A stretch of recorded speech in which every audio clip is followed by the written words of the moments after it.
Welcome back to the sweatshop, boys and girls. In today's video, we're going to be working on the AC system of this 2009 Subaru Forester. Now, boys and girls, the purpose of this video specifically is to show you some of the processes that I go through as a mechanic to diagnose what an issue may be with an AC system. That being said, boys and girls, it is something you can do at home, but it is something you probably don't want to do because anything to do with your air conditioning system is usually quite toxic and expensive. So any damage to the system because of a simple mistake can be quite costly to your pocket and your health. This system is under a lot of pressure whenever servicing them in a normal operating environment and can be quite dangerous. So you want to make sure that this is something you're going to attempt either with the help of a professional or if you have some experience dealing with this stuff, but you don't want to do this if you're a new beginner. Get some help with it because it is a very, very dangerous and toxic system. Whatever you do, boys and girls, whenever playing with this sort of stuff, refrigerant, either 12A, 134A, or that new stuff,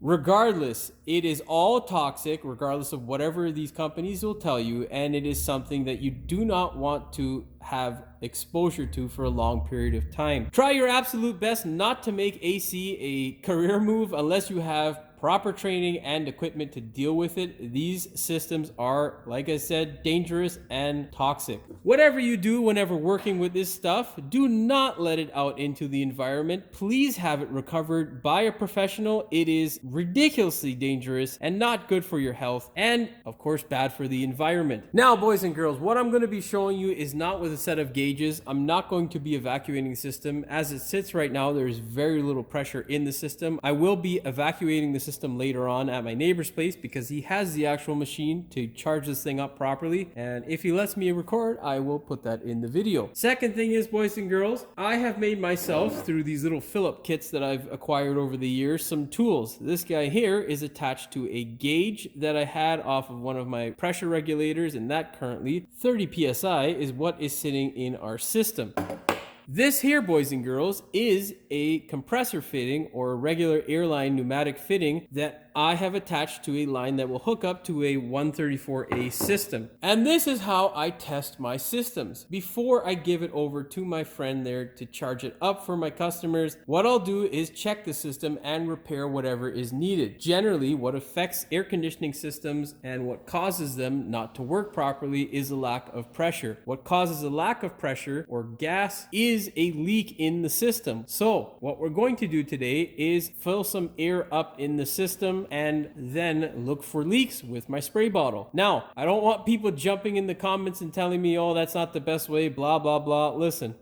I have been doing this for quite a few years and it hasn't failed me yet. I've done many a system and then never had any leaks come back unless it was a new leak. So the process does work. Yes, I know that Freon or 134A is a thinner gas than air, but air does a great job of showing you where a big leak or a minor leak may be. It is definitely a good start to diagnosing the system. Second thing, boys and girls, if you're going to use compressed air in your system, just be aware that you should vacuum the system after using the air. Anytime you do any sort of air conditioning work, you should vacuum it to burn off any moisture that is in the system. That way you get a system that works really well. Also, the other thing and most important with compressed air in your system or any sort of foreign material, you need to make sure that your compressed air lines are either filtered or strained in some sort of way so that there's just air entering the system, because if you introduce any foreign material, you will destroy your air conditioning system. That being said, don't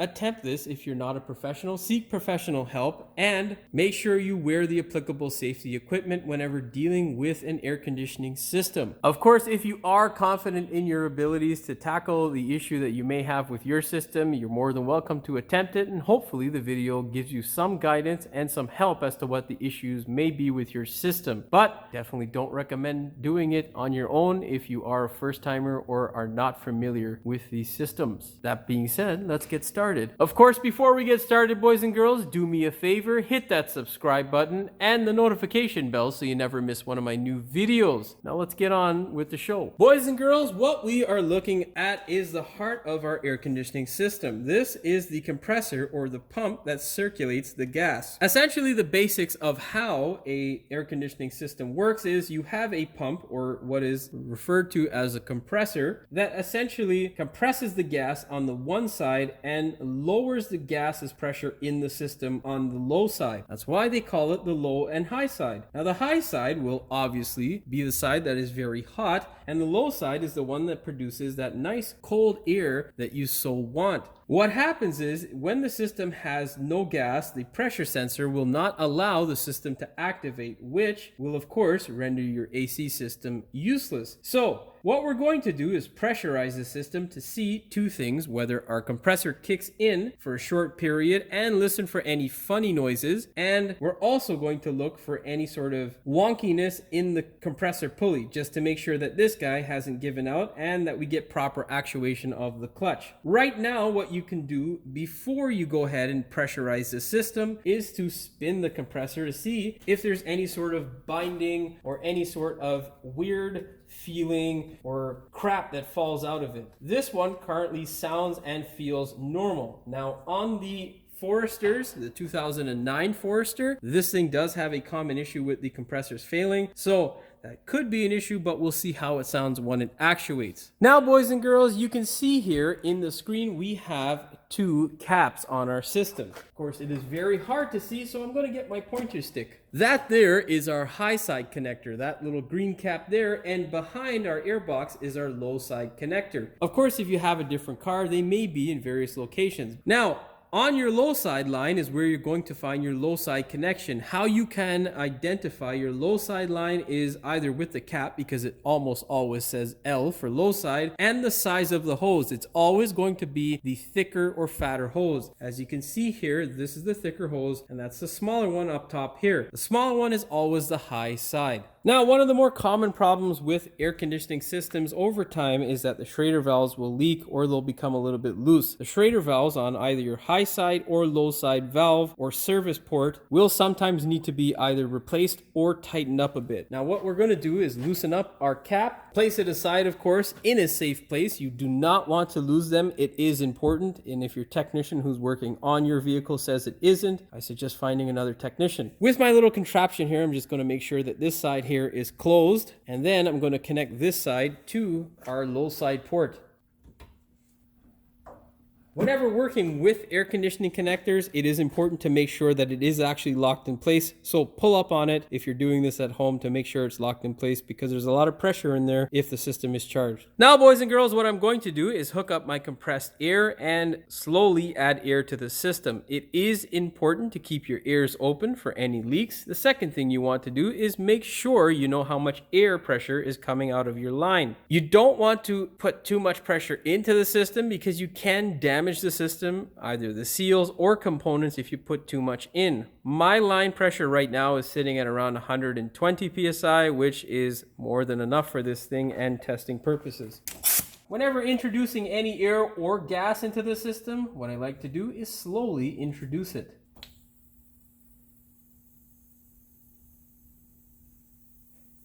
Essentially, what you're listening for is the airflow into the system. Once the airflow actually stops, your system is full of air. And then you can disconnect it and start diagnosing where you have a potential issue. This is going to take a little bit, boys and girls, so I shall be back. Actually, we're done. Look at that. With our system full, boys and girls, we're going to go ahead and close the valve so no air can exit when we disconnect our pneumatic hose. Disconnect your shop air. And then you can also disconnect this portion here from the low side line.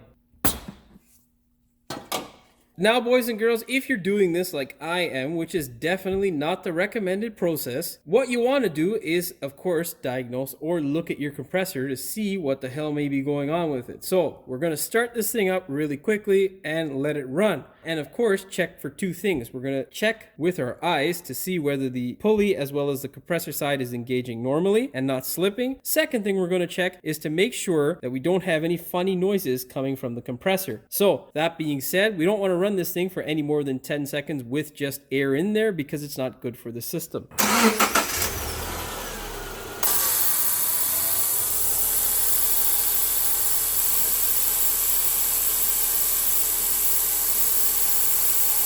Well, obviously, boys and girls, we have a problem with our compressor, and this is specifically why we do this process, because if you put in precious gas, which is now through the roof in terms of cost, you would have wasted that gas slowly but surely, and you still wouldn't have had any cooling, and you would have had to pay your mechanic. Now, what we're going to do is just verify that it is the clutch. What I have done is put a mark there on the pulley to make sure that the clutch itself isn't slipping. Sometimes when you look at it by eye, you can't really tell, but I know from actually listening to the compressor, it is the compressor.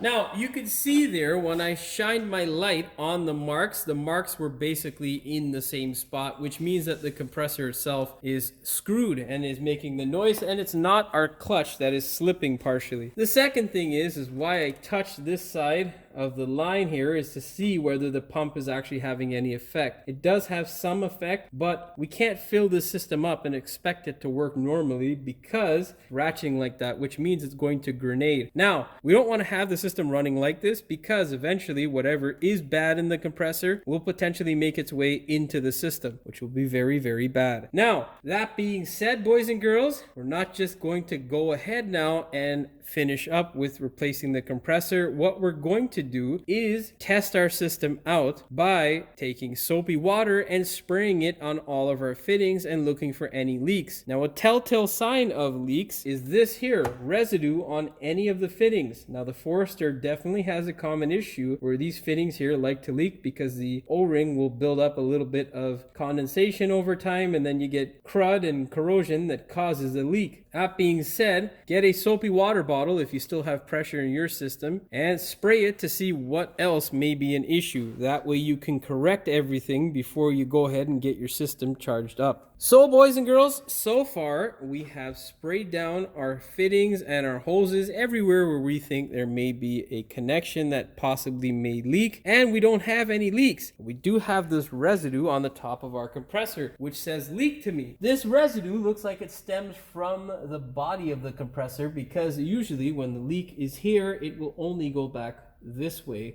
We do have this oily residue here which may indicate a leak from the air conditioning system, but I don't think it's from the lines, which is the most common leak. I think it may be coming from the body of the compressor just because it's lived its best days. So we might have a leak from the body of the compressor. We're gonna spray that guy down there and see what's going on. Regardless, it doesn't really matter because the compressor is going to the junk house anyhow. Now the task for us is to see whether we can get a compressor in a timely fashion today and replace this thing and then charge it up so I can have a complete video for you guys out there. Yeah, I'm gonna go figure things out, boys and girls. I'll be back. Well, boys and girls, good news. We look like we have a compressor that may be of some value from another vehicle that I had here. So what I'm going to do now is show you how to remove this compressor. First thing you're going to need to do is remove this ducting here. Remember, do not lose these guys. They are very important to the longevity of your air conditioning system. Pull out the two little clips here, remove the ducting, and then we'll remove this cover here and our power steering alternator belt. I'm not going to talk you through that stuff. I'm just going to get through it.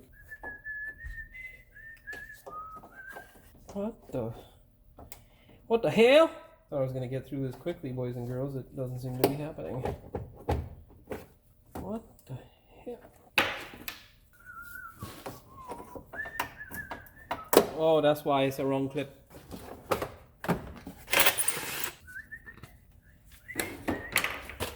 Whoopsies.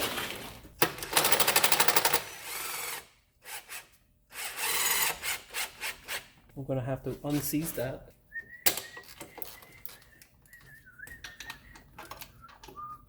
Should get a deep socket, Jimmy.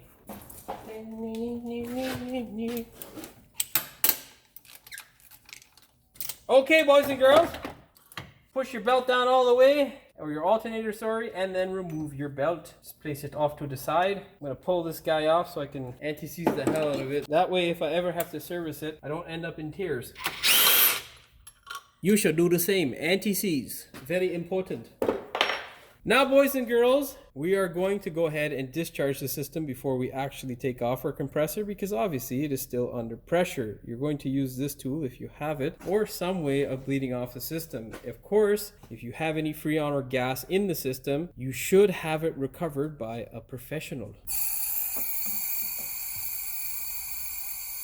Now I'm going to let that guy bleed off. As I let it bleed off, what I'm going to do is start unhooking the wiring. Then we're going to try and move it aside so we can access the 12mm bolts that hold the compressor to the vehicle. There are 4 of them, and then there is one 14mm bolt that we will need to remove. I'm also going to change my glove because I look like a... I don't know. It don't feel right. Once the system is free, of course, disconnect your... Oh, I should move this camera angle. Once the system is evacuated, go ahead and remove your lines. You will need a 10mm, of course. Disconnect your wiring harness. Get a flat screwdriver, open up these clips. If someone has broken them, then you don't have to open them up, just move them aside. Yeah, it's working. This one works. That one is just for show. Then move across to the other side, your wiring harness, and then, boys and girls, get yourself a ratchet, some strength, and a 12mm. Preferably an extending one. Ah, damn it. And a stubby or short 12mm. Don't get a deep one, get a shallow one. That's just sockets, not a life partner. That would be bad advice. Now, for the 2 back bolts, we'll need a 12mm swivel socket. I shall be back. With the bottom bolt, you're going to need the swivel socket to crack it loose, and then you're going to have to sneak your fingers in there to crank it loose by hand, because it is a royal pain in the ass. Once you get them loose, boys and girls, you can employ the use of a impact driver just to run them out. There we go. Yeah, this battery dead. Now, boys and girls, we will have to remove that 14mm because the 2 12mm at the bottom also go through that bracket. This is what the 14mm looks like. With it removed, out comes our compressor. Wow, look at that, boys and girls. So cool, huh? Yeah. Okay, let's put this thing on the bench. We'll compare the two, and hopefully you put the right one back in. So, boys and girls, there's really no real difference other than the rust on the new part, which is, I mean, that sounds so stupid to say. Anyhow, other than the rust on the spare part that I have from the other vehicle, which we don't know 100% whether it is good or not, you can't really tell the difference. This thing is slightly cleaner, of course, because it was in operation, although it not operating well, it still was spinning, so there's no rust on the front of it. With this guy here, I can't really feel or tell any difference. This guy here has a little bit more resistance, but you can feel that that resistance is coming from the pump inside, and when I spin it, you may be able to hear it burbling. So you can hear it working as well. Now, the next important thing to check is the bearing. That one's quiet. This one's semi-quiet, but we do have a little bit of the rust from the clutch that's actually making the noise. Unfortunately, I don't have any other options right now, and we don't have the time or the money to wait on a new compressor, which would be an arm and a leg. So what we're going to do is swap this guy in, hope for the best with this compressor. I don't suggest doing this at home unless you trust the mechanic or parts guy that's giving you the used compressor. Now, that being said, boys and girls, the things to check before you get your compressor installed is right here. Make sure there's not excessive amounts of dirt in that area there. If you're getting a used compressor, if there is, clean it out. The good thing is you can see there that there is some oil. We do have some surface corrosion here that we have to clean up before we go ahead and install it. And that, boys and girls, is the next thing that I'm going to be showing you how to do. First thing to do, boys and girls, is to get a clean rag and extract as much dirt and crap as you can from the cavity of the compressor. It's also a good idea to place it like this focus on its side so that nothing goes down into the compressor. And use the rag and a flat screwdriver just to pick up any thick debris. Now, once you clear out the debris in the cavity, what you want to do is plug those cavities. That way, when you grind the crap, the mating surface here, when you grind it flat, there's no debris or shit that's going to go into your compressor. Now, don't flip your compressor upside down, because if you do, you'll have oil come out of it, and you don't want that oil to disappear from your compressor. I'm gonna get this guy out of the shot because it's probably, I don't know if it's causing confusion or whatnot, but regardless, it's in the shot, so it's off there now. Now, let's go ahead and plug the hole. There you go, boys and girls. I've got 2 plugs in there, and that should keep the bulk of whatever debris out of our compressor. Now, what we need to do is just get a little flat grinding disc or a piece of sandpaper. We want to clean this mating surface up here. Don't take away material. We're just looking to remove the corrosion. That there, boys and girls, is pretty much the finished result. What I did was I cleaned it up with a cookie, one of those little flat discs that grind away very gently. We just took away the corrosion. We want to make a flat surface so we get a nice seal. Then I blew out the cavity with some compressed air to get rid of all the crap. Of course, with those 2 plugs inside, you want to hold them down so that any of the crap that is in that cavity gets blown out and not into your compressor, because that would suck. That being said, boys and girls, just wipe it down. Use a little bit of brake clean on a rag to make sure you get rid of any of the oil residue on the compressor, and then we can go ahead and install this thing. Now, boys and girls, we can commence with installing our compressor. Of course, if you had a broken clip, make sure you utilize the old ones off of your other compressor if you have a scrapyard compressor. Now, put your compressor into place. Make sure you thread the bolts in by hand. Must always thread them in by hand, boys and girls, and never with an air ratchet or any sort of powered device, because if you cross thread them, your day will suck. A cross-threaded bolt is something to not mess with. It is a horrible, horrible feeling, boys and girls. Yeah, it's disastrous. Get yourself a ratcheting wrench like this, a 12 mil. This will definitely help with driving in these bolts. Do not tighten them up until you catch all of them. And then catch this bottom one. That one's a little bit of a tricky one that you got to get by hand. In case you're wondering which bottom one, we're talking about this guy there that sits closer towards the intake. This one here is one of the other ones that you'll need the swivel for, and this is the one that you'll need to do it by hand. This guy here and this guy you can do with a regular ratchet. Okay, let's get that swivel socket and run these guys up. Come on, cooperate. Stupid casting mark. I swear to God, whoever designed this fucking compressor, you couldn't just make this a little bit easier? No, you had to put fucking right beside the intake, didn't you, you little dick? Okay, boys and girls, now what we're going to do is get our torque wrench and set it to 30 foot-pounds. I'm not sure what the exact torque is, and I'm not going to look it up because, as you well know, shop key is a pain in the ass to deal with. So, boys and girls, I looked up the torque spec. It is for the 12 mil 20 foot-pounds or 27 newton meters, and then for the 14 millimeter bolt, it is 27 foot-pounds or 36 newton meters. So go ahead and torque your bolts, and then we'll start reconnecting crap. Now, boys and girls, the challenging portion of the job, this stupid stretch fit belt, is what has to go back on the car. I can't stand these belts. I wish they would have kept the tensioner, but what to do? And for you guys who are going to say, oh, you're supposed to do this, the stretch fit is right there, and there is a specialty tool, basically just a piece of plastic that you use to aid in putting this thing on.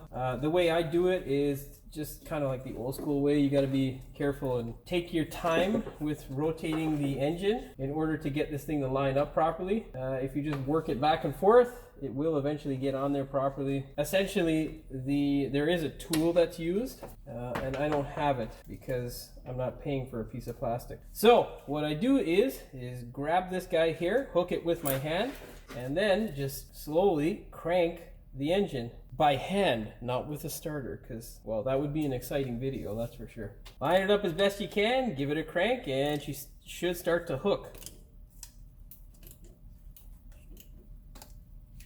Ow, with my finger. Show on a stretch. I hate this fucking belt. Well, boys and girls, two things. Don't forget to press record when doing the stupid thing. And second thing is, boys and girls, take your time with this. It is a real pain in the ass to get on and can take a bit of time. If you rush it, you will damage your belt. So take your time. I can't stand it. Usually when I'm putting these things together, if I have the bracket completely loose and my alternator is out of the way, what I'll do is then have the compressor loose, catch the bolts, and then tighten it up, because that seems to be the most efficient way for me. I can't stand this design. I thought it was really useless and pathetic. I thought they should have kept the original design with the tensioner, but hey, you know, whatever. You got to cut costs somewhere, I guess, right? So as you can see, boys and girls, our belt is on. All we need to do now is put on our alternator belt and put on our lines, and then we can go and fill this guy up with some gas. Now, boys and girls, make sure you douse your tensioner screw with anti-seize. That way you never have it break on you or want to break, and then fire it home. Make sure you test the tension of the belt. What you want to do is make sure you have no more than 1/2 of an inch of deflection on your belt. Then, boys and girls, you can grab your wrench or ratchet and tighten up the tensioning bolts.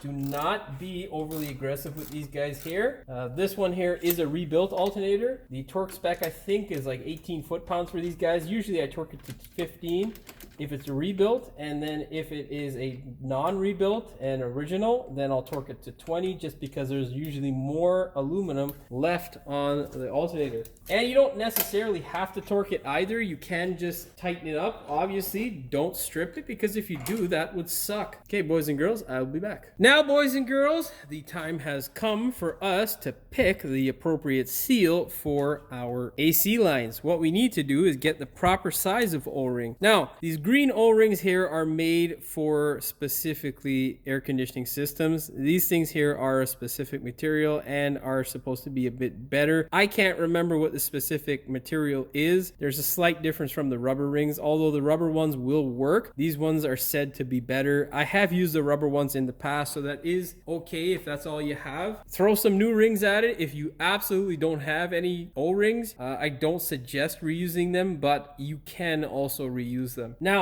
that being said, boys and girls, a lot of mechanics out there think it is kind of ludicrous, but what I do is I put some silicone on this joint here to make sure that we're going to get a good seal. Some mechanics feel that it is stupid or bad for the system. I have been doing this practice now for a good, I don't know, 8 years now, I guess, and I have not had any issues or any leaks from a lot of those joints. So I'm going to continue doing it. You can do, of course, as you please. Get a pick and slowly pull off the O-ring. Make sure your pick does not stab you in the hand like mine just almost did. Pull the O-ring off gently and in one piece. Do not stretch it, because you want to make sure you get an accurate size. Ow! Okay, that's better. What I try to do is get it through like that and then just slowly work it off.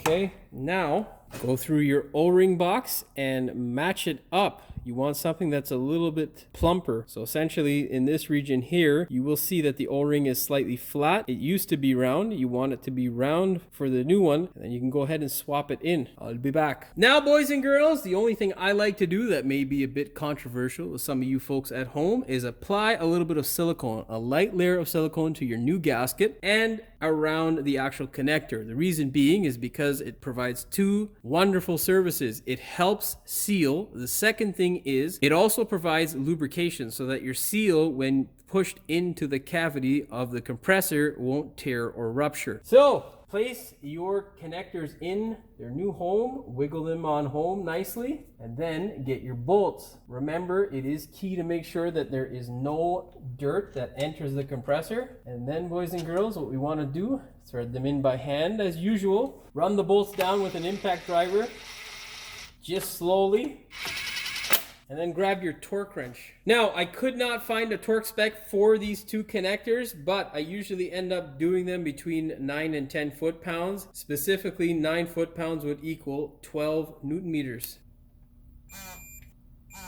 Now, That should be sufficient for our AC compressor connectors. What we're going to do now is give the silicone a little bit of time to set up. We're going to blow out our connectors. We're going to test the system again with air from our compressor. And then if all passes and we don't have any leaks and this thing is nice and quiet, we will take this thing and charge it up with some Freon. I will see you back, boys and girls. So boys and girls, we did test our compressor. It does have a bit of noise. It has been sitting for about 6 months. So we're going to hope to God that it clears up because the customer wants her AC, and I don't blame her because it gets nice and warm up here in the northern hemisphere in the summertime. So what we're doing right now is vacuuming the system and letting all the moisture burn off, and then what we're going to do is put a nice cold charge, and hopefully our compressor quiets down over time. Usually that's not how it goes, but we don't have much of a choice and we're gonna hope for the best. So we'll see you back soon. Well, boys and girls, we have taken off our vacuum pump, and as you can see, currently we are under zero, meaning that the system is still under vacuum. The gauge should stay where it's at and shouldn't go up. If it goes up to zero, that means we have a leak, which means we shouldn't charge it because it's just going to escape into the atmosphere, which would be bad for the environment, of course. So what we're going to do is let it sit for 10 minutes, make sure the gauge stays where it's at, and then we'll go ahead and fill it with a charge. Once the charge is there, hopefully all is well with this compressor and we get a nice cool air coming out of the vents. Okay, boys and girls, I'll be back. Well, boys and girls, we have charged our system. Currently, it is operating quite well. Our compressor is relatively quiet and we don't have really anything to worry about. It is cycling as well, and you can see there we're getting a nice pressure on the high side and a nice low pressure on the low side, which is perfect. That is what you want to see when your compressor is properly operating. Another good sign that your compressor is operating normally, boys and girls, is that it is cycling.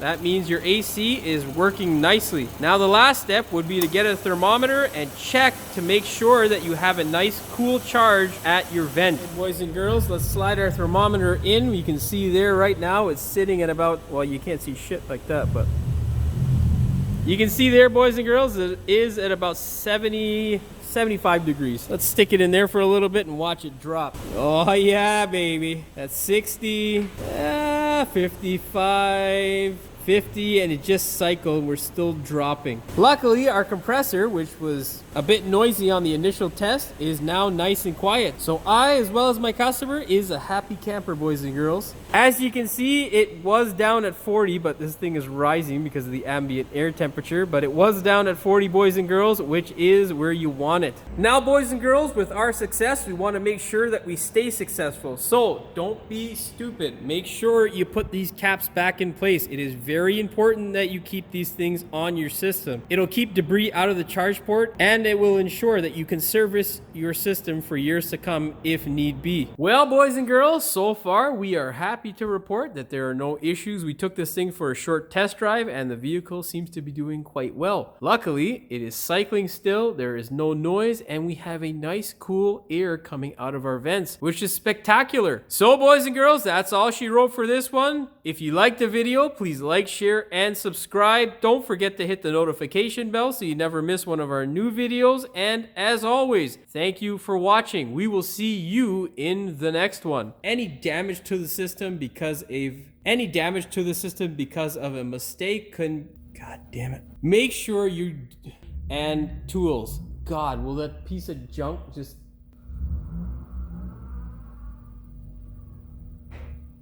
I don't know why people think that sounds good. It doesn't. It sounds like dog shit. It sounds like a fucking lawnmower on steroids. To diagnose my, oh, fuck you, compressor. I will be evacuating. What happens is the compressor will not actuate when they're... Sorry. But on your low side, yeah, fuck. Now, boys and girls, what I'm going to do is hooked up? God damn. Excuse me. Set the codes on this shit. Get your soapy rope, and this way, the fuck am I saying? Blah blah blah blah blah blah blah. That way, if I ever have to serve it with that pressure gauge that I showed you. Oh no, wait, no, we're not gonna use that. Hey, get on the, you bitch. There we go. Now I'm gonna let that guy. That one's making love to the intake slightly. They don't have slots in it. I don't know what the fuck I'm saying. When you glide, it's going to go in. Bye, fucking compressor! How the hell did I do this? Okay. Yeah, there we go. Okay, I decided to look up the torque spec, boys and girls. For the, I should have them in front of me before I start rambling on. Stupid. Make sure you touch. So, boys and girls, we have decided to go ahead and, what the fuck was I saying before? Shit. What the fuck was I saying? Oh, maybe you should start over again. Now, boys and girls, we have set the vacuum. The gauge should stay. The gauge should stay under vacuum and should. Oh, fuck off. Yep. You can see there our compressor is operating well. We're way low on the low side. Fuck me. Another good sign that your engine or compressor is off. Yeah, fuck. So I, as well as the cam. Well, boys and girls, we took this baby for a nice. Fuck is that noise? Don't forget to like, share, and subscribe. Hit that oh, for fuck's sakes. So that's all she wrote for this one, boys and girls. You know the drill by now. Don't forget to like, share, and subscribe. What the fuck? How come I can't do my own ending? Son of a bitch. So, boys and girls, that's all she wrote for this one. Don't forget to like, share, and subscribe. Oh, that's why I'm fucking up, because I said don't forget. So I say that afterwards. What?